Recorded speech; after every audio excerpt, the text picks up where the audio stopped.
Ambani news ಟಿವಿಗೆ ಸ್ವಾಗತ. ಪ್ರತಿದಿನ ನ್ಯೂಸ್ ಅಪ್ಡೇಟ್ಗಾಗಿ ಸಬ್ಸ್ಕ್ರೈಬ್ ಮಾಡಿ. ಅಂಬಾನಿ ನ್ಯೂಸ್ ಟಿವಿ ವೀಕ್ಷಕರಿಗೆ ನಮಸ್ಕಾರ. ದಲಿತರ ಜಮೀನು ರಕ್ಷಣೆಗಾಗಿ ಮತ್ತು ತಹಶೀಲ್ದಾರ್ ಅಮಾನತಿಗೆ ಆಗ್ರಹಿಸಿ ಶಿಡ್ಲಘಟ್ಟದಲ್ಲಿ ದಲಿತ ಸಂಘರ್ಷ ಸಮಿತಿಯಿಂದ ಬೃಹತ್ ಧರಣಿ ಹಮ್ಮಿಕೊಳ್ಳಲಾಗಿದೆ. ಹೌದು, ದಲಿತರ ಭೂಮಿಯನ್ನು ರಕ್ಷಿಸಿ ಅವರಿಗೆ ನ್ಯಾಯ ಒದಗಿಸಬೇಕು ಎಂದು ಆಗ್ರಹಿಸಿ ಡಿಎಸ್ಎಸ್ ಪದಾಧಿಕಾರಿಗಳು ಸೋಮವಾರ ಶಿಡ್ಲಘಟ್ಟ ನಗರದ ಹೊರವಲಯದ ವರದಾಯಕನಹಳ್ಳಿ ಗೇಟ್ ಸಮೀಪವಿರುವ ಅರಣ್ಯ ಇಲಾಖೆ ಕಚೇರಿ ಮುಂಭಾಗ ತೀವ್ರ ಪ್ರತಿಭಟನೆ ನಡೆಸಿದ್ದಾರೆ. ಅಷ್ಟೇ ಅಲ್ಲದೆ ವಲಯ ಅರಣ್ಯಾಧಿಕಾರಿ ರಾಜೇಶ್ ಗವಾಲ್ ಅವರಿಗೆ ಮನವಿ ಪತ್ರ ಸಲ್ಲಿಸಿ ಆಕ್ರೋಶ ಹೊರಹಾಕಿದ್ದಾರೆ. ಅಸಲಿಗೆ ಆಗಿದ್ದೇನು ಅಂದ್ರೆ, ಚಿಕ್ಕಬಳ್ಳಾಪುರ ಜಿಲ್ಲೆಯ ನಂದಿ ಹೋಬಳಿಯ ಸಿಂಗನಾಯಕನಹಳ್ಳಿ ಗ್ರಾಮದ ಸರ್ವೆ ನಂಬರ್ 67ರಲ್ಲಿನ ಸುಮಾರು 7 ಎಕರೆ ಭೂಮಿಯನ್ನು 1972ರಿಂದ 73ರಲ್ಲಿಯೇ ದಲಿತರಿಗೆ ಮಂಜೂರು ಮಾಡಲಾಗಿತ್ತು. ಕಳೆದ 60 ವರ್ಷಗಳಿಂದಲೂ ಸದರಿ ಫಲಾನುಭವಿಗಳು ಈ ಭೂಮಿಯನ್ನು ಸಾಗುವಳಿ ಮಾಡಿಕೊಂಡು ಬಂದಿದ್ದಾರೆ. ಆದರೆ ಇತ್ತೀಚಿನ ವರ್ಷಗಳಲ್ಲಿ ಕೆಲವರು ದಲಿತ ರೈತರಿಗೆ ವಿಭಿನ್ನ ರೀತಿಯಲ್ಲಿ ಕಿರುಕುಳ ನೀಡುತ್ತಿದ್ದಾರೆ. ಈ ಬಗ್ಗೆ ಸಂಬಂಧಪಟ್ಟ ಅಧಿಕಾರಿಗಳಿಗೆ ದೂರು ನೀಡಿದ್ರೂ ಸಹ ಯಾವುದೇ ಸೂಕ್ತ ಕ್ರಮ ಕೈಗೊಂಡಿಲ್ಲ ಎಂದು ಪ್ರತಿಭಟನಾಕಾರರು ಗಂಭೀರ ಆರೋಪ ಮಾಡಿದ್ದಾರೆ. ಕಳೆದ ಜೂನ್ 16ರಂದು ಉಪವಿಭಾಗಾಧಿಕಾರಿ, ಡಿಎಫ್ಒ, ಎಸಿಎಫ್ ಹಾಗೂ ಆರ್ಎಫ್ಒ ಅಧಿಕಾರಿಗಳು ಜಂಟಿ ಸಭೆ ನಡೆಸಿದ್ದರೂ ಸಹ ದಲಿತ ರೈತರ ಪರವಾಗಿ ಯಾವುದೇ ನ್ಯಾಯಯುತ ಕ್ರಮ ಕೈಗೊಂಡಿಲ್ಲ. ಇನ್ನು ಚಿಕ್ಕಬಳ್ಳಾಪುರ ತಹಶೀಲ್ದಾರ್ ಸಂಪೂರ್ಣ ದಲಿತ ವಿರೋಧಿ ಧೋರಣೆ ಅನುಸರಿಸುತ್ತಿದ್ದಾರೆ ಎಂದು ಡಿಎಸ್ಎಸ್ ಸಂಘಟನೆ ಆಕ್ರೋಶ ವ್ಯಕ್ತಪಡಿಸಿದೆ. ಹೀಗಾಗಿ ಜಿಲ್ಲಾಡಳಿತ ತಕ್ಷಣ ಮಧ್ಯಪ್ರವೇಶಿಸಿ ದಲಿತರಿಗೆ ಮಂಜೂರಾದ ಜಮೀನುಗಳನ್ನು ಬಿಡಿಸಿಕೊಟ್ಟು ನ್ಯಾಯ ಒದಗಿಸಬೇಕು ಎಂದು ಒತ್ತಾಯಿಸಲಾಗಿದೆ. ಪ್ರತಿಭಟನಾಕಾರರ ಪ್ರಮುಖ ಬೇಡಿಕೆಗಳೇನೆಂದರೆ, ಮೊದಲನೆಯದಾಗಿ ದಲಿತ ವಿರೋಧಿ ಧೋರಣೆ ತಳೆದ ಚಿಕ್ಕಬಳ್ಳಾಪುರ ತಹಶೀಲ್ದಾರರನ್ನು ತಕ್ಷಣವೇ ಅಮಾನತುಗೊಳಿಸಬೇಕು. ಎರಡನೆಯದಾಗಿ ಸಿಂಗನಾಯಕನಹಳ್ಳಿ ಗ್ರಾಮದ ದಲಿತರಿಗೆ ಮಂಜೂರಾದ ಜಮೀನುಗಳನ್ನು ಕೂಡಲೇ ಅವರ ವಶಕ್ಕೆ ಹಸ್ತಾಂತರಿಸಬೇಕು ಮತ್ತು ದಲಿತರಿಗೆ ಕಿರುಕುಳ ನೀಡುತ್ತಿರುವವರ ವಿರುದ್ಧ ಎಸ್ಸಿ/ಎಸ್ಟಿ ದೌರ್ಜನ್ಯ ತಡೆ ಕಾಯ್ದೆಯಡಿ ಕಠಿಣ ಪ್ರಕರಣ ದಾಖಲಿಸಬೇಕು ಎಂದು ಆಗ್ರಹಿಸಲಾಗಿದೆ. ಒಟ್ಟಿನಲ್ಲಿ ಜಿಲ್ಲಾಡಳಿತ ಇನ್ನಾದರೂ ಎಚ್ಚೆತ್ತುಕೊಂಡು ದಲಿತರ ಹಕ್ಕುಗಳನ್ನು ರಕ್ಷಿಸುವ ನಿಟ್ಟಿನಲ್ಲಿ ತುರ್ತು ಕ್ರಮ ಕೈಗೊಳ್ಳುತ್ತಾ ಶೋಷಿತ ರೈತರಿಗೆ ನ್ಯಾಯ ಸಿಗುತ್ತಾ ಕಾದು ನೋಡಬೇಕಿದೆ. ಸಬ್ಸ್ಕ್ರೈಬ್ ಮಾಡಿ, ಸಪೋರ್ಟ್ ಮಾಡಿ. ಅಂಬಾನಿ ನ್ಯೂಸ್ ಟಿವಿ ನಿರಂತರ ಸುದ್ದಿಗಾಗಿ ನೋಡ್ತಾ ಇರಿ. ಮನಸ್ಪೂರ್ವಕವಾಗಿ ವಂದನೆಗಳರ್ಪಿಸ್ತೇನೆ. ಏನಕ್ಕೆ ಅಂತಂದರೆ ಒಂದು ಏನು ಕಚೇರಿ ಅಂತಂದರೆ ಒಂದು ಸರ್ಕಾರ ಅಂತಂತಂದರೆ ಯಾಗೂ ಹೋಗ್ಲು ಬರ್ತಾನೆ ಇರ್ತದೆ, ಈ ರೀತಿ ಬರುತ್ತಾನೆ ಇರ್ತದೆ. ಸಾಮಾನ್ಯವಾಗಿ ಒಬ್ಬರಿಗೆ ಏನು ನ್ಯಾಯ ಆಗ್ಬೋದು, ಅನ್ಯಾಯ ಆಗ್ಬೋದು. ಅನ್ಯಾಯ ಆಗಿರೋದನ್ನು ತಾವು ಎತ್ತಿಡ್ದೇ ಇರುವಂಥದ್ದು ಅದು ಭಾಳ ತುಂಬ ಸಂಖ್ಯೆ. ಎಲ್ಲಿ ಮುಟ್ಟಬೇಕು ಅಲ್ಲಿ ಇದು ನಾನು 100% ನಮ್ಮ DFO ಸಾಹೇಬರಿಗೆ ಅದನ್ನು ತಲುಪಿಸಿ ಈ ಒಂದು ನಿಮ್ಮ ಮಕ್ಕಳು ಏನಿದೆ ಅದನ್ನು ಅವ್ರಿಗೆ ತಿಳಿಯೋ ಥರ ಹೇಳ್ತೀನಿ. ಸೊ ನನ್ನ ಕೈಲಾದಷ್ಟು ನಾನು ಒಂದು ನ್ಯಾಯದ ಕೊಡ್ತಾರೆ ಮಾಡ್ತೀನಿ. ಈಗ ನಿಮ್ಮದೇ ಸರ್ಕಾರ ಕೊಟ್ಟಿರ್ತಕ್ಕಂಥ ಜಮೀನು, ನಾವೇನು ಸಾಗುವಳಿ ಚೀಟಿ ನಾವು ಬರ್ಕೊಳ್ಳೋಕ್ಕಾಗುತ್ತಾ? OM ನಾವು ಬರ್ಕೊಳ್ಳೋಕ್ಕಾಗುತ್ತಾ? ದುರಸ್ತಿ ನಾವು ಮಾಡ್ಕೊಳ್ಳೋಕ್ಕಾಗುತ್ತಾ? ಪಾಣಿ ನಾವು ಬರ್ಕೊಳ್ಳೋಕ್ಕಾಗುತ್ತಾ? ಪಿಟೇಷನ್ ನಾವು ಬರ್ಕೊಳ್ಳೋಕ್ಕಾಗುತ್ತಾ? ಸ್ಕೆಚ್ ನಾವು ಮಾಡೋಕ್ಕಾಗುತ್ತಾ? ಟಿಪ್ಪಣಿ ನಾವು ಮಾಡೋಕ್ಕಾಗುತ್ತಾ? ಅಟ್ಲಾಸ್ ನಾವು ಮಾಡೋಕ್ಕಾಗುತ್ತಾ? ಆಕಾರ ಬೋರ್ಡ್ ನಾವು ಬರೆಯೋಕ್ಕಾಗುತ್ತಾ? ಯಾವುದು ಇಲ್ಲ, ಎಲ್ಲ ನಿಮ್ಮ ಸರ್ಕಾರ ಕೊಟ್ಟಿರ್ತಕ್ಕಂಥದ್ದು. ನಾವು ಆವತ್ತು ಭೂರಹಿತರು ಅಂತೇಳಿ ಅರ್ಜಿ ಹಾಕ್ಕೊಂಡಿದ್ದು ನಮೂನೆ 50-53. ಈಗ ನಿಮ್ಮದೇ ಸರ್ಕಾರ ಕೊಟ್ಟಿರ್ತಕ್ಕಂಥ ಜಮೀನು, ನಾವೇನು ಸಾಗುವಳಿ ಚೀಟಿ ನಾವು ಬರ್ಕೊಳ್ಳೋಕ್ಕಾಗುತ್ತಾ? OM ನಾವು ಬರ್ಕೊಳ್ಳೋಕ್ಕಾಗುತ್ತಾ? ದುರಸ್ತಿ ನಾವು ಮಾಡ್ಕೊಳ್ಳೋಕ್ಕಾಗುತ್ತಾ? ಪಾಣಿ ನಾವು ಬರ್ಕೊಳ್ಳೋಕ್ಕಾಗುತ್ತಾ? ಪಿಟೇಷನ್ ನಾವು ಬರ್ಕೊಳ್ಳೋಕ್ಕಾಗುತ್ತಾ? ಸ್ಕೆಚ್ ನಾವು ಮಾಡೋಕ್ಕಾಗುತ್ತಾ? ಟಿಪ್ಪಣಿ ನಾವು ಮಾಡೋಕ್ಕಾಗುತ್ತಾ? ಅಟ್ಲಾಸ್ ನಾವು ಮಾಡೋಕ್ಕಾಗುತ್ತಾ? ಆಕಾರ ಬೋರ್ಡ್ ನಾವು ಬರೆಯೋಕ್ಕಾಗುತ್ತಾ? ಯಾವುದು ಇಲ್ಲ, ಎಲ್ಲ ನಿಮ್ಮ ಸರ್ಕಾರ ಕೊಟ್ಟಿರ್ತಕ್ಕಂಥದ್ದು. ನಾವು ಆವತ್ತು ಭೂರಹಿತರು ಅಂತೇಳಿ ಅರ್ಜಿ ಹಾಕ್ಕೊಂಡಿದ್ದು ನಮೂನೆ 50-53. ಬಟ್ ಇವ್ರಿಗೆಲ್ಲ ಇವತ್ತು ಪ್ರಜಾಪ್ರಭುತ್ವ ವ್ಯವಸ್ಥೆಯಲ್ಲಿ ಹೋರಾಟಗಳಂದ್ರೆ ಏನು, ಹೋರಾಟಗಾರರ ಅವರ ಏನು ಗುರಿ ಏನು, ಉದ್ದೇಶಗಳೇನು ಒಂದು ಗೊತ್ತಿಲ್ಲ. ಎಲ್ಲೋ ನಾವು ಬೇರೆಯವರನ್ನು ದೂಷಣೆ ಮಾಡ್ತಕ್ಕಂಥದ್ದಲ್ಲ. ಆದರೆ DSS ಏನಿದೆ ನಮ್ಮ ಸಂಘಟನೆ, ನಾವು ಇವತ್ತಿಗೂ ಬಟ್ ಇವ್ರಿಗೆಲ್ಲ ಇವತ್ತು ಪ್ರಜಾಪ್ರಭುತ್ವ ವ್ಯವಸ್ಥೆಯಲ್ಲಿ ಹೋರಾಟಗಳಂದ್ರೆ ಏನು, ಹೋರಾಟಗಾರರ ಅವರ ಏನು ಗುರಿ ಏನು, ಉದ್ದೇಶಗಳೇನು ಒಂದು ಗೊತ್ತಿಲ್ಲ. ಎಲ್ಲೋ ನಾವು ಬೇರೆಯವರನ್ನು ದೂಷಣೆ ಮಾಡ್ತಕ್ಕಂಥದ್ದಲ್ಲ. ಆದರೆ DSS ಏನಿದೆ ನಮ್ಮ ಸಂಘಟನೆ, ನಾವು ಇವತ್ತಿಗೂ ಈ ತಾಲೂಕಿನಾದ್ಯಂತ, ಈ ಜಿಲ್ಲೆಯಾದ್ಯಂತ ಡೀಮ್ಡ್ ಫಾರೆಸ್ಟ್ ಹೆಸರಿನಲ್ಲಿ ರೈತರಿಗೆ, ದಲಿತರಿಗೆ ಕೊಡ್ತಾ ಇರ್ತಕ್ಕಂಥ ಕಿರುಕುಳವನ್ನ ನೀವು ಕೂಡಲೇ ನಿಲ್ಲಿಸಬೇಕು ಅಂತ ಹೇಳಿ ನೀವು ಮುಂದಿನ ದಿನಗಳಲ್ಲಿ ನಮ್ಮ ಬೇಡಿಕೆಗಳನ್ನು, ಹಕ್ಕೊತ್ತಾಯಗಳನ್ನು ಈಡೇರಿಸ್ತೀರಿ ಅಂತ ನಾವು ಭಾವಿಸ್ತಾ ಈ ಒಂದು ಹೋರಾಟವನ್ನು ಮುಂದುವರಿಸ್ತಾ ಇದ್ದೀವಿ. ದಯವಿಟ್ಟು ನಮ್ಮ ಇಲ್ಲಿ ಯಾರು ಸರ್ಕಾರನೇ ಮಂಜೂರು ಮಾಡಿರ್ತಕ್ಕಂಥ ಜಮೀನು ಇವತ್ತಿಗೂ ಪಾಣಿ ಇವ್ರ ಹೆಸರಲ್ಲಿದೆ. ಸಾಗುವಳಿ ಚೀಟಿ ಕೊಟ್ಟಿದ್ದಾರೆ, OM ಕೊಟ್ಟಿದ್ದಾರೆ. 50-60 ವರ್ಷಗಳಿಂದ ಇವರೇ ಸ್ವಾಧೀನದಲ್ಲಿದ್ದಾರೆ. ಪಾಪ ಅದೇ ಜಮೀನನ್ನು ನಂಬ್ಕೊಂಡು ಏನೋ ವರ್ಷಕ್ಕೊಂದ್ಸಲ ರಾಗಿಯನ್ನು ಬೆಳ್ಕೊಂಡು ಮಕ್ಕಳು ಮರಿಗಳನ್ನು ಸಾಕ್ಕೊಂಡು ಪಾಪ ಅವ್ರ ಜೀವನವನ್ನು ಮಾಡ್ಕೊತಾ ಇದ್ದಾರೆ. ಇವತ್ತು ನೀವೇನು ಮಾಡ್ತಾ ಇದ್ದೀರಿ? ಇದೊಂದು ಉದಾಹರಣೆ ಅಷ್ಟೇ. ಇದೊಂದು ಉದಾಹರಣೆ. ನೀವು ಪ್ರತಿದಿನನೂ ಈ ತಾಲೂಕಿನಲ್ಲಿ ಸಾವಿರಾರು ಎಕರೆಗಳನ್ನ ಈಗಾಗಲೇ ನೀವು ಕಿತ್ಕೊಂಡ್ಬಿಟ್ಟಿದ್ದೀರಿ. ಇವತ್ತಿಗೂ ಇನ್ನೂ ಚಾಲ್ತಿಯಲ್ಲಿದೆ. ಈ ತಿಮ್ಸಂದ್ರದ ಹತ್ರ 30 ಎಕರೆ, ಸುಮಾರು 200 ಎಕರೆ ಅಂತ 200-250 ಎಕರೆ ಒಂದೇ ಸಲ ಹೋಗಿ ನೀವು ಬೇಲೆ ಹಾಕೊಂಡಿದ್ದೀರಿ. ನಿಮಗೆ ಸೇರಿರೋದನ್ನ ತಗೊಳ್ಳಿ, ನಾವು ಬೇಡ ಅಂತ ಹೇಳಲ್ಲ. ಮಂಜೂರಿ ಆಗಿರ್ತಕ್ಕಂಥ ಪಾಪ ರೈತರು ಸ್ವಾಧೀನ ಅನುಭವದಲ್ಲಿ ಇರ್ತಕ್ಕಂಥ ಜಮೀನನ್ನ ಕಿತ್ಕೊಳ್ತಕ್ಕಂಥದ್ದು ಯಾವ ನ್ಯಾಯ? ಅದು ಜನವಿರೋಧಿ ಕಾನೂನು ಆಗ್ತದೆ ಹೊರತು ಜನಪರವಾದ ಕಾನೂನು ಆಗಲಿಕ್ಕೆ ಸಾಧ್ಯವಿಲ್ಲ. ಎಲ್ಲೋ ಒಂದು ಕಡೆ ಡಾಕ್ಟರ್ ಬಾಬಾ ಸಾಹೇಬ್ ಅಂಬೇಡ್ಕರ್ ಅವರು ಈ ದೇಶಕ್ಕೆ ಸಂವಿಧಾನವನ್ನು ಬರೆದು ಕೊಟ್ಟಿದ್ದು ಈ ದೇಶದಲ್ಲಿರ್ತಕ್ಕಂಥ ದುರ್ಬಲರು, ಶೋಷಿತ ವರ್ಗಗಳು, ದಲಿತರು, ಅಲ್ಪಸಂಖ್ಯಾತರು, ಹಿಂದುಳಿದವರೆಲ್ಲರೂ ಕೂಡ ಒಂದು ನೆಮ್ಮದಿಯುತವಾದ ಜೀವನವನ್ನು ಈ ದೇಶದಲ್ಲಿ ನಡೆಸಬೇಕು ಅಂತೇಳಿ ಅವರು ಸತತವಾಗಿ 2 ವರ್ಷ 11 ತಿಂಗಳು 18 ದಿನಗಳ ಕಾಲ ಅಂತ ನಮ್ಮ ಒಂದು ಅನುಮಾನ. ಯಾಕಂತಂದ್ರೆ ಪಾಪ ಇಲ್ಲೇ ನಿಮ್ಮ ಪಕ್ಕದಲ್ಲೇ ವರನಾಯಕನಹಳ್ಳಿ ಅವರು ಸುಮಾರು ಎಷ್ಟೋ 30-40 ವರ್ಷಗಳಿಂದ ಮಂಜೂರಾಗಿ ಸ್ವಾಧೀನ ಅನುಭವದಲ್ಲಿ ಇದ್ದಂಥ ಜಮೀನನ್ನು ನೀವು ಕಿತ್ಕೊಂಡಾಗ ಪಾಪ ಅವ್ರು ಬಂದು ಹಕ್ಕನ್ನು ಕೇಳಿದ್ರು ನಿಮ್ಮ ಹತ್ರ, ನಮ್ಮ ಜಮೀನು ಯಾಕೆ ಕಿತ್ಕೊಂಡ್ರಿ ಅಂತ. ನೀವು ಏನು ಮಾಡಿದ್ರಿ? ಅವ್ರ ಮೇಲೆ ಕೇಸ್ ಹಾಕಿದ್ರಿ. ಪಾಪ ನಿಮ್ಮ ಜಮೀನು, ನೀವು ಸ್ವಾಧೀನದಲ್ಲಿದ್ದಂಥ ಜಮೀನನ್ನು ಏನಾದರೂ ಕಿತ್ಕೊಂಡಿದ್ರ? ಅವರು ಸ್ವಾಧೀನದಲ್ಲಿದ್ದ ಜಮೀನನ್ನು ನೀವು ಕಿತ್ಕೊಂಡಿದ್ರು. ಕೇಳೋದಕ್ಕೆ ಬಂದರೆ ಒಂದು ಸಮಜಾಯಿಷಿ ಕೊಡಬೇಕಾಗಿತ್ತು, ನೀವು ಕೇಸ್ ಹಾಕಿದ್ರಿ. ಈ ತಾಲೂಕು ವ್ಯವಸ್ಥೆ ಏನು ಮಾಡ್ತಾ, ಆಡಳಿತ ವ್ಯವಸ್ಥೆ, ಆಯಿತು ನಿಮ್ಗೆ ಈ ಜಮೀನು ಬದಲು ಇನ್ನೊಂದು ಕಡೆ ಜಮೀನು ಕೊಡ್ತೀವಿ ಅಂತ ಪಾಪ ಏನು ಹೇಳಿದ್ವಿ, ಕೊಟ್ಟಿಲ್ಲ, ಇದುವರೆಗೂ ಕೊಟ್ಟಿಲ್ಲ. ಅವರ ಅದೇ ಜಮೀನನ್ನು ನಂಬ್ಕೊಂಡು ಜೀವನ ಮಾಡ್ತಾ ಇದ್ದಕ್ಕಂಥ ಅನೇಕ ಕುಟುಂಬಗಳು ಇವತ್ತು ಬೀದಿ ಪಾಲಾಗಿವೆ. ಅವರು ದಿಕ್ಕು ತೋಚದಂತಾಗಿದ್ದಾರೆ. ಅವರ ಮಕ್ಕಳ ವಿದ್ಯಾಭ್ಯಾಸ ಹಿಂದಕ್ಕೆ ಹೋಗಿದೆ. ಅವರ ಕುಟುಂಬಗಳ ಪೋಷಣೆ ಇವತ್ತು ಎಷ್ಟೋ ಹಿಂದಕ್ಕೆ ಹೋಗಿದೆ. ಇವತ್ತು ಕೂಡ ನೀವು ಪ್ರತಿದಿನಾನು ಏನು ನಿಮ್ಮದು ಡೀಮ್ಡ್ ಫಾರೆಸ್ಟ್ ಅಂತಕ್ಕಂಥ ಒಂದು ನೆಪ ಇಟ್ಕೊಂಡು ಪ್ರತಿದಿನಾನು ನೀವು ಒಂದಲ್ಲ ಒಂದು ರೈತರಿಗೆ ನೀವು ಕಿರುಕುಳ ಕೊಡ್ತಾನೆ ಇದ್ದೀರಿ. ನೋಡಿ, ಇವತ್ತು ನಮ್ಮ ಇಲ್ಲಿ ಒಬ್ಬ ರೈತ ಬಂದಿದ್ದಾರೆ ನೋಡಿ. ಈ ನಾವೇನು ಒತ್ತುವರಿ ಮಾಡ್ಕೊಂಡಿದ್ದೀವೋ, ವಶಪಡಿಸ್ಕೊಂಡಿದ್ದೀವೋ, ಈ ಜಮೀನಿಗೂ ನಮಗೆ ಸಂಬಂಧ ಇಲ್ಲ. ಮುಂದೆ ಇವ್ರಿಗೇನು ನಿಮ್ಮ ಕಂದಾಯ ಕಾನೂನಿನ ಪ್ರಕಾರ ಇವ್ರಿಗೇನು ಬೇಕೋ ನೀವೆಲ್ಲ ದಾಖಲೆಗಳು ಇನ್ನೊಂದು ಮತ್ತೊಂದು ಏನಾದರೂ ಇದ್ದರೆ ಒದಗಿಸ್ಕೊಟ್ಬಿಡಿ ಅಂತ ಹೇಳಿ AC ಅವರಿಗೆ ಒಂದು ಲೆಟರ್ ಹಾಕಿದಾಗ ಆ AC ಅವರು ತಹಶೀಲ್ದಾರ್ ಅವರಿಗೆ ಆ ಅರ್ಜಿಯನ್ನು ರವಾನೆ ಮಾಡ್ತಾರೆ.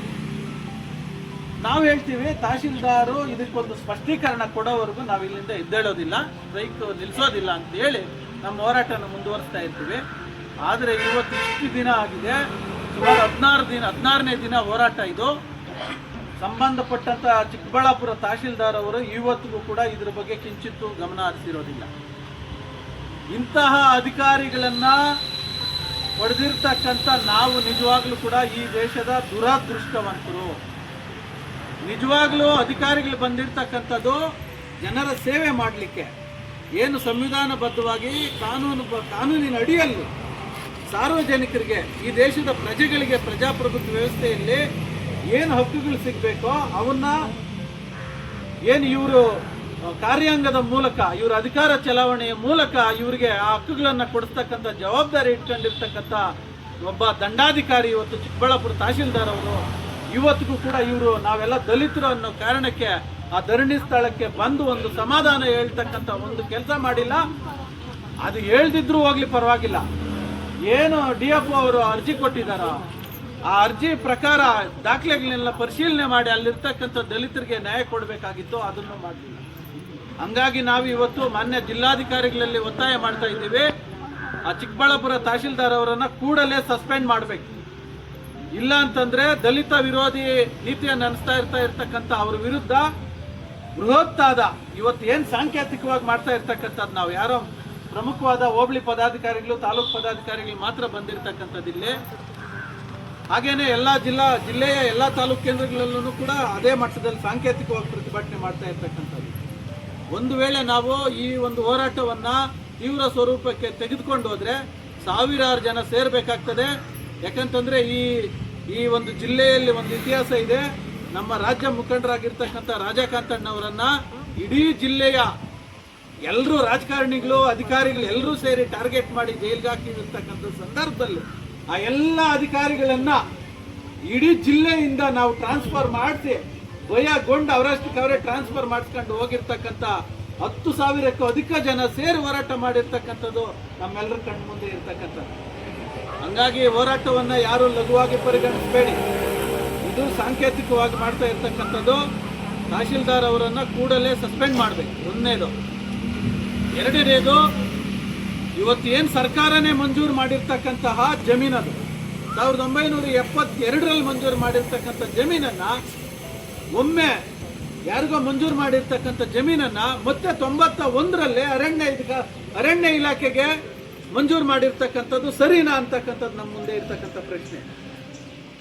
ಒಬ್ರಿಗೆ ಕೊಟ್ಟ ಮೇಲೆ ಮತ್ತೆ ಇನ್ನೊಬ್ರಿಗೆ ಕೊಡೋದಕ್ಕೆ ಹೆಂಗ್ ಬರುತ್ತೆ? ಇದು ಅಧಿಕಾರಿಗಳ ನಿರ್ಲಕ್ಷ್ಯ. ಆಯ್ತು, ತಪ್ಪಾಗಿದೆ. ಇವತ್ತು ಅರಣ್ಯ ಇಲಾಖೆಯಿಂದನೂ ಒಂದು ಸ್ಪಷ್ಟನೆ ಸಿಕ್ಕಿದೆ, ಇದು ದಲಿತರಿಗೆ ಸೇರ್ಬೇಕು ಜಮೀನು ಅಂತ.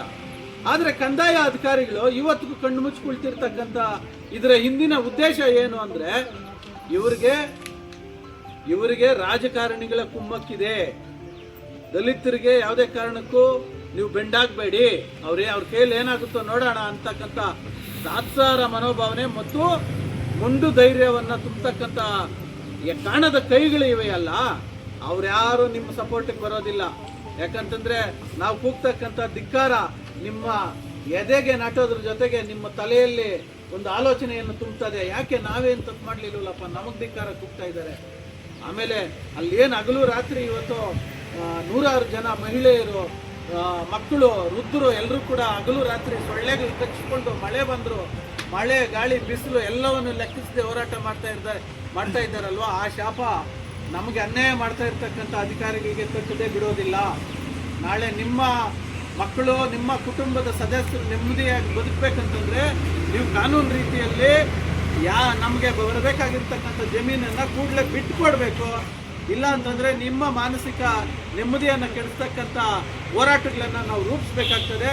ಪಾಪ ಯಾವುದೇ ತಪ್ಪು ಮಾಡದೇ ಇರ್ತಕ್ಕಂಥ ಅಧಿಕಾರಿಗಳು, ನೀವು ಯಾರ್ದೋ ಮಾತು ಕೇಳಿ ಯಾರ್ದೋ ಪ್ರಚೋದನೆಗೆ ಒಳಗಾಗಿ ನೀವು ಯಾರಿಗೂ ದಲಿತರಿಗೆ ಅನ್ಯಾಯ ಮಾಡ್ತಕ್ಕಂಥ ಮೋಸ ಮಾಡ್ತಕ್ಕಂಥ ಕೆಲಸನ ಮಾಡಬಾರ್ದು ಅಂತ ಈ ಸಂದರ್ಭದಲ್ಲಿ ಒತ್ತಾಯ ಮಾಡ್ತಾ ಕೂಡಲೇ ನೀವು ಆ ಜಮೀನು, ಆ ಸ್ಥಳಕ್ಕೆ ಎಲ್ಲ ರೈತರನ್ನ ಕರ್ಕೊಂಡು ಬಂದು ನಿಮ್ಮ ಜಮೀನಿದು ನೀವು ಉತ್ಕೊಳ್ರಿ, ನಮಗೆ ಇದಕ್ಕೆ ಸಂಬಂಧ ಇಲ್ಲ ಅಂತೇಳಿ ಹೇಳ್ಬೇಕಾಗಿತ್ತು. ಆ ಸಭೆ ಆದ ನಂತರ AC ಅವರಿಗೆ ಅರ್ಜಿ ಹಾಕಿದ ನಂತರ ನಾವು ಧರಣಿ ಮುಂದುವರಿಸ್ತಾ ಇದ್ರೆ ಆ ಧರಣಿಯನ್ನು ಅಂತ್ಯಗೊಳಿಸ್ಬೇಕಂತೇಳಿ AC ಆಫೀಸಿಂದ ಮ್ಯಾನೇಜರ್ ಬರ್ತಾರೆ. ಅಲ್ಲಿ ಇರ್ತಕ್ಕಂಥ ತಹಶೀಲ್ದಾರ್ ಮಹೇಶ್ ಪತ್ರಿ ಅಂತಕ್ಕಂಥ ಒಬ್ಬ ಅಧಿಕಾರಿ ಬಂದಾಗ ನಮ್ಗೆ ಹೇಳ್ತಾರೆ, ನೀವು ಈ ಹೋರಾಟನ ಕೊನೆಗೊಳಿಸ್ರಿ, ನಿಮ್ಮ ಜಮೀನುಗಳು ನಿಮ್ಮದೇ ಅಂತೇಳಿ ಆಗಿದೆಯಲ್ಲ ಸರ್, ನಿಮ್ಮ ಇಲಾಖೆಯಿಂದ ಒಂದು ಲಿಖಿತ ರೂಪದಲ್ಲಿ ಒಂದು ಸ್ಪಷ್ಟೀಕರಣ ಕೊಡಿ ಅಂತಂದಾಗ ಅದು ಕೊಡಬೇಕಾಗಿರ್ತಕ್ಕಂಥ ತಹಶೀಲ್ದಾರ್ ಅವ್ರು ಬಂದಿಲ್ಲ, ಬರ್ತಾನೂ ಇಲ್ಲ. ಸರಿ, ಇವ್ರೇನು ಮಾಡ್ತಾರೆ, ಅರಣ್ಯ ಅಧಿಕಾರಿಗಳ ಹತ್ರ ಚರ್ಚೆ ಮಾಡೋಣ ಅಂತೇಳಿ ಇನ್ನೊಂದ್ಸಲ ಹೋಗ್ತಾರೆ DFO ಅವ್ರ ಹತ್ರ. ಆವತ್ತು ಇದೇ DFO ಮೊದಲನೇ ದಿನ ಈ ಜಮೀನು ನಿಮ್ಮದೇ ಅಂತ ಹೇಳಿರ್ತಕ್ಕಂಥ DFO ಆ ಮಾರನೇ ದಿನ ಹೋದಾಗ AC ಅವರ ಮ್ಯಾನೇಜರ್ ಅವರು ಬಳಿ ಹೇಳ್ತಾರೆ, ಇಲ್ಲ ಇದು ಇನ್ನೂ ಗೊಂದಲ ಇದೆ ನೋಡಿ, ಈ TV ಸ್ಕ್ರೀನಲ್ಲಿ ನೋಡಿ, ಇದು ಹಳೇ ಸ್ಕೆಚ್, ಇದು ಈ ಸ್ಕೆಚ್ ಪ್ರಕಾರ ಈ ಜಮೀನು ನಮ್ಮದು ಅಂತ ಹೇಳ್ತಾರೆ. ಏನು ಅನ್ಬೇಕು ಇವ್ರಿಗೆ ಹೇಳಿ? ಇವ್ರು ಏನು ತಿಂತಕ್ಕಂಥದ್ದು ಅನ್ನನ ಇಲ್ಲ ಮಣ್ಣ? ಅಧಿಕಾರಿ, ಜವಾಬ್ದಾರಿಯುತ ಅಧಿಕಾರಿ, ಡಿಸ್ಟ್ರಿಕ್ಟ್ ಫಾರೆಸ್ಟ್ ಆಫೀಸರ್ ಇವತ್ತು ಒಂದು ಹೇಳಿ ನಾಳೆನೆ ಮಾತು ಬದಲಾಯಿಸ್ತಾರೆ ಅಂತಂದ್ರೆ ಇದು ಅವರ ಬಾಯಿಂದ ಬಂದಿರ್ತಕ್ಕಂಥ ಹೇಳಿಕೆ ಅಲ್ಲ, ಅವರ ಬಾಯಿಂದ ಹೇಳ್ಸಿರ್ತಕ್ಕಂಥ ಹೇಳಿಕೆ. ಆ ಕಾಣದ ಕೈ ಯಾವುದು ಅಂತಕ್ಕಂಥದ್ದನ್ನ DFO ಅವರು ನಮಗೆ ತಿಳಿಸ್ಬೇಕಾಗ್ತದೆ. ಯಾಕಂತಂದ್ರೆ ನೀವು ಪ್ರಜೆಗಳ ಗುಲಾಮರೇ ಹೊರತು ನೀವು ರಾಜಕಾರಣಿಗಳು, ಶ್ರೀಮಂತರು, ಬಲಾಢ್ಯ ಗುಲಾಮರಲ್ಲ. ನೀವು ಇದೊಂದು ಪ್ರಜಾಪ್ರಭುತ್ವ ವ್ಯವಸ್ಥೆ. ಸಂವಿಧಾನದ ಅಡಿಯಲ್ಲಿ ನೀವು ಸಂವಿಧಾನಬದ್ಧವಾಗಿ ಜನರಿಗೆ ಕಾನೂನುಬದ್ಧವಾಗಿ ಹಕ್ಕುಗಳನ್ನು ಕೊಡಿಸ್ತಕ್ಕಂಥದ್ದು ನಿಮ್ಮ ಜವಾಬ್ದಾರಿನೇ ಹೊರತು ಎಲ್ಲೋ ಕುತ್ಕೊಂಡು ಯಾವನೋ ಹೇಳ್ದ ಅಂತ ಹೇಳ್ಬಿಟ್ಟು ನೀವೆಲ್ಲವನ್ನ ದಾಖಲೆಗಳನ್ನ ಕಾನೂನನ್ನೆಲ್ಲ ಗಾಳಿಗೆ ತೂರ್ಬಿಟ್ಟು ನಿಮ್ಮ ಮನ್ಸಿಗೆ ಬಂದಂಗೆ ಅವ್ರು ಹೇಳ್ಕೊಟ್ಟಿದ್ದೀನಿ ಇಲ್ಲಿ ಹೇಳ್ಬಿಟ್ರೆ ಏನು ವ್ಯವಸ್ಥೆ ಇದು? ಇದು ದುರಹಂಕಾರದ ಪರಮಾವಧಿ ಆಗ್ತದೆ. ಹಂಗಾಗಿ DFO ಅವರು ಮೊದಲನೇ ದಿನ ಒಂದು ತಪ್ಪು ಮಾಡಿ ಕ್ಷಮೆ ಕೇಳಿದ್ರು. ಈಗ ಇನ್ನೊಂದು ತಪ್ಪು ಮಾಡ್ತಾ ಇದ್ದಾರೆ, ಅವ್ರ ಕೈಯಲ್ಲಿ ಯಾರೋ ಮಾಡಿಸ್ತಾ ಇದ್ದಾರೆ. ಇದಕ್ಕೆ ತಕ್ಕ ಪ್ರತಿಫಲ ಬಹಳ ಭಯಂಕರವಾಗಿರ್ತದೆ. ನಾವು ಹೇಳ್ತಾ ಇದ್ದೀವಿ, ಬಹಳ ಭಯಂಕರವಾಗಿರ್ತದೆ. ಯಾಕಂತಂದ್ರೆ ಈ ಜಿಲ್ಲೆ, ಅವಿಭಾಜಿತ ಕೋಲಾರ ಜಿಲ್ಲೆ ಇಡೀ ರಾಜ್ಯದಲ್ಲಿ ಹೋರಾಟಗಳ ತವರೂರು. ದಲಿತ ಚಳುವಳಿ ಅತ್ಯಂತ ಪ್ರಬಲವಾಗಿ ಬೆಳೆದಿರ್ತಕ್ಕಂಥದ್ದು ಈ ಅವಿಭಾಜ್ಯ ಕೋಲಾರ ಜಿಲ್ಲೆ. ಇಲ್ಲಿನ ಜನರು ಅನ್ಯಾಯದ ವಿರುದ್ಧ, ಅಧಿಕಾರಿಗಳ ವಿರುದ್ಧ, ಅನ್ಯಾಯ ಮಾಡ್ತಾ ಇರ್ತಕ್ಕಂಥ ಅಧಿಕಾರಿಗಳ ವಿರುದ್ಧ ದಂಗೆ ಏನಾದರೂ ಎದ್ರೆ ಏನೇನಾಗ್ತದೆ ಅನ್ನೋದನ್ನ ನೀವು ಇತಿಹಾಸವನ್ನ ಓದಿ ತಿಳ್ಕೊಬೇಕಾಗ್ತದೆ. ಯಾವ್ಯಾವ ಅಧಿಕಾರಿಗಳು ಏನೇನಾಗಿದ್ದಾರೆ ಹೋರಾಟಗಳಿಂದ ಅಂತಕ್ಕಂಥದ್ದನ್ನು ನೀವು ತಿಳ್ಕೊಬೇಕಾಗ್ತದೆ. ಹಾಗಾಗಿ ನೀವು ಇವತ್ತೇನು ನಾವು DFO ಅವ್ರಿಗೂ ಆಮೇಲೆ DC ಅವ್ರಿಗಿಬ್ಬರಿಗೂ ಮನವಿ ಸಲ್ಲಿಸ್ತಾ ಇದ್ದೀವಿ, ಕೂಡಲೇ ಯಾವುದೇ ಕಾರಣಕ್ಕೂ ಉದಾಸೀನ ಮನೋಭಾವನೆಯನ್ನ ತೋರಿಸದೆ ಅಲ್ಲಿ ಏನು 16 ದಿನದಿಂದ ಸ್ಟ್ರೈಕ್ ನಡೀತಾ ಇದೆ, ಇವತ್ತು ನಾವೇನು ಸಾಂಕೇತಿಕವಾಗಿ ಪ್ರತಿಭಟನೆ ಮಾಡ್ತಾ ಇದ್ದೀವಿ, ನಮ್ಮ ಹಕ್ಕುಗಳು, ಬೇಡಿಕೆಗಳು ಏನಿದೆ ಅವಕ್ಕೆ ನ್ಯಾಯ ಕೊಡಿಸ್ತಕ್ಕಂಥ ಕೆಲಸವನ್ನ ಕೂಡಲೇ ಮಾಡಬೇಕಾಗ್ತದೆ ಅಂತ ಹೇಳಿ ಮತ್ತೊಂದು ವಿಚಾರ ಏನಂತಂದ್ರೆ, ಇವತ್ತು ಅರಣ್ಯ ಇಲಾಖೆ ನೀವೇನು ಪ್ರಜಾಪ್ರಭುತ್ವ ವ್ಯವಸ್ಥೆಯಲ್ಲಿ ಪ್ರಜೆಗಳಿಗೆ ಅನುಕೂಲ ಮಾಡಬೇಕು. ಯಲಘಟ್ಟ ನಗರದ ನರೇಶ್ ಅವರೇ, ಸಂಘಟನಾ ಸಂಚಾಲಕರಾಗಿರ್ತಕ್ಕಂಥ ನಮ್ಮ ರಾಜ್ಕುಮಾರ್ ಅವರೇ, DM ವೆಂಕಟೇಶ್ ಅವರೇ, ಗಂಗಾಧರ್ ಅವರೇ, ಮುನಿಕದ್ರಪ್ಪ ಅವರೇ, ಕಾಚಹಳ್ಳಿ ಮುನಿಕೃಷ್ಣಪ್ಪ ಅವರೇ, ಮುತ್ತೂರು ರಾಮಕೃಷ್ಣಪ್ಪ ಅವರೇ, ಮುತ್ತುರಾಜ್ ಅವರೇ, ನಮ್ಮ ಮಹಿಳಾ ಸಂಚಾಲಕಿಯಾಗಿರ್ತಕ್ಕಂಥ ಇದೇ ಚೀಮನಹಳ್ಳಿ ಗ್ರಾಮದ ನಮ್ಮ ಶ್ರೀಮತಿ ಅರುಣಾ ನವೀನ್ ಅವರೇ, ಸಂಘಟನಾ ಸಂಚಾಲಕರಾಗಿರ್ತಕ್ಕಂತಹ ನಮ್ಮ ಭಾರತಮ್ಮ ವೆಂಕಟೇಶ್ ಅವರೇ, ಶ್ರೀಮತಿ ಭಾರತಿ ವೆಂಕಟೇಶ್ ಅವರೇ, ದೇವಪ್ಪ ಅವರೇ, ಗಂಗರತ್ನಮ್ಮ ನಾರಾಯಣ ಸ್ವಾಮಿ ಅವರೇ, ಆಮೇಲೆ ಅಮರಾವತಿ ಅಕ್ಕನವರೇ, ಎಲ್ಲ ಪದಾಧಿಕಾರಿಗಳೇ, ಬಾಬಾ ಸಾಹೇಬ್ ಭೀಮರಾವ್ ಅಂಬೇಡ್ಕರ್ ಅವರಿಗೆ ಬೇಕೇ ಬೇಕು, ಬೇಕೇ ಬೇಕು, ಬೇಕೇ ಬೇಕು, ಬೇಕೇ ಬೇಕು. ಅಯ್ಯಯ್ಯೋ ಅಯ್ಯಯ್ಯೋ ಅಯ್ಯಯ್ಯೋ ಅಯ್ಯಯ್ಯೋ ಅಯ್ಯಯ್ಯೋ ಅಯ್ಯಯ್ಯೋ.